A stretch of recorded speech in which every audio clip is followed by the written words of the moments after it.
What's up, Aquarium Addicts? Kyle here, bringing you a completely different video. It's a car vlog.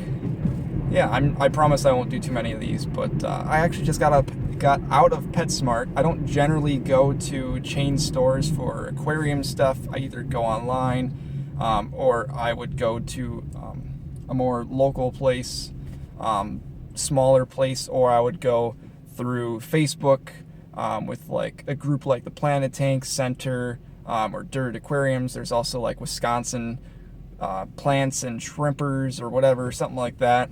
I would almost prefer to buy through those guys because I know what I'm going to be getting. That's going to be quality most of the time. But I decided I would check out PetSmart, and I actually bought 5 white-finned rosy tetras.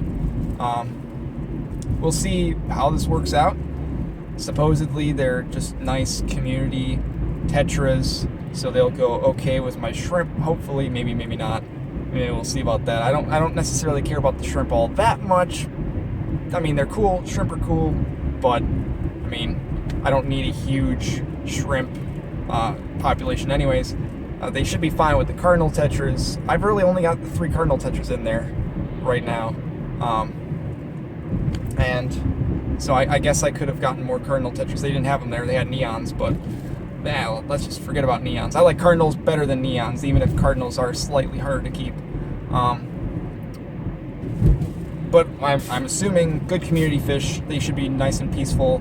I mean, might go after my shrimp every once in a while. My cardinals, well, at least at first my cardinals would go after my shrimp here and there, but otherwise, since then, not really at all. Maybe just the tiniest ones.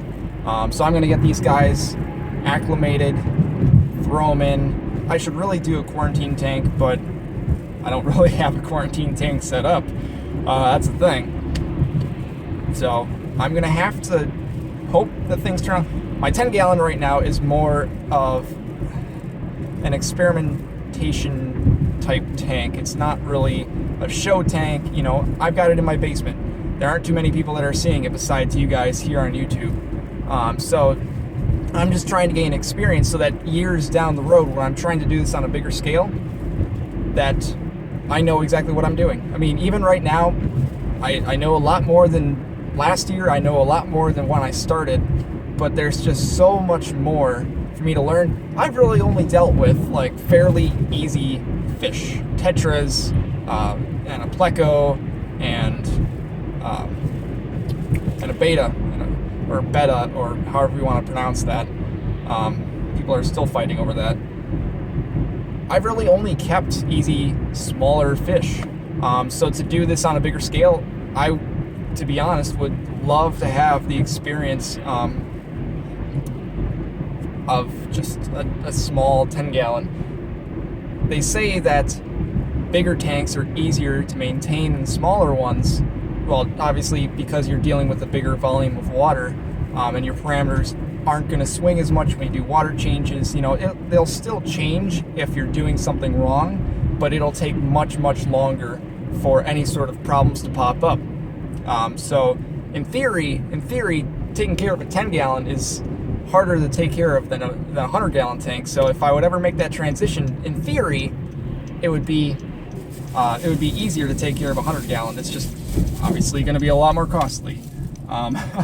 It's going to take a lot more time to maintain it too, because I mean, we're talking about 10 times the amount of water, and it's just a much bigger size.